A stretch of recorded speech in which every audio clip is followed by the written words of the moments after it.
Alrighty, here we are today. We're placing a condenser fan motor on this Lennox inverter heat pump system. So we already got this top disconnected here. Power was pulled from the previous person that diagnosed this. You always want to do that if the system's not going to be able to run, just so that board is discharged when you get here and you don't have to wait that 20 minutes for that board to discharge all its power. So we got our new condenser fan motor there. So now I am gonna go over into the electrical cabinet and verify that power is disconnected so we can start removing these wires. So now I'm just gonna go to the bottom of this contactor. So we got no voltage coming in. Also gonna go to the board here just to verify that we have no voltage. 0 voltage here, and nothing on this inverter board is lit up. So now we can start tearing apart this and getting that new condenser fan motor in there. All right, so this is what I like to do. I always like to take a picture of our wiring here or a video. See our condenser fan motor wiring going. We got 2 leads going to one side of the contactor, or one going to one side and the other going to the other side. See, follow this down. We got our blue going to our C terminal, and then our brown wire right there. So now we can start taking these wires off. All right, so we got our wires disconnected.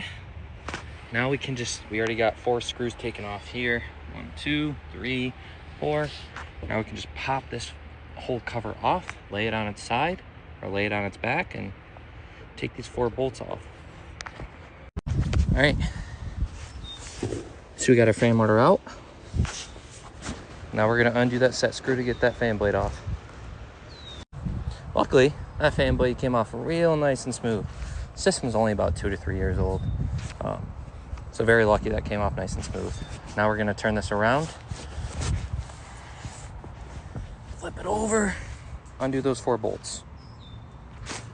Alrighty, see, we got the old fan motor off, got the new fan motor on. Now we're gonna put the blade on. All right, now that we got our fan motor back on, we can go ahead and feed these wires through and flip it over and get going. All right, I think genuinely the hardest part of replacing this fan motor is feeding the wires back to this tubing.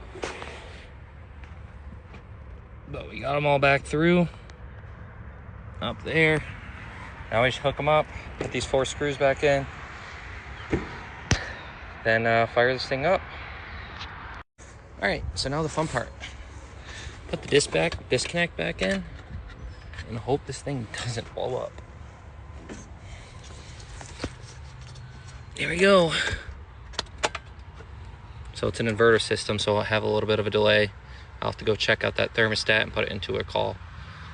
But it didn't blow up, so that's good. Alrighty, she's working.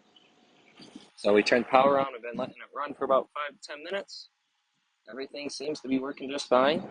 So I'll put that panel back on and we'll wrap up here.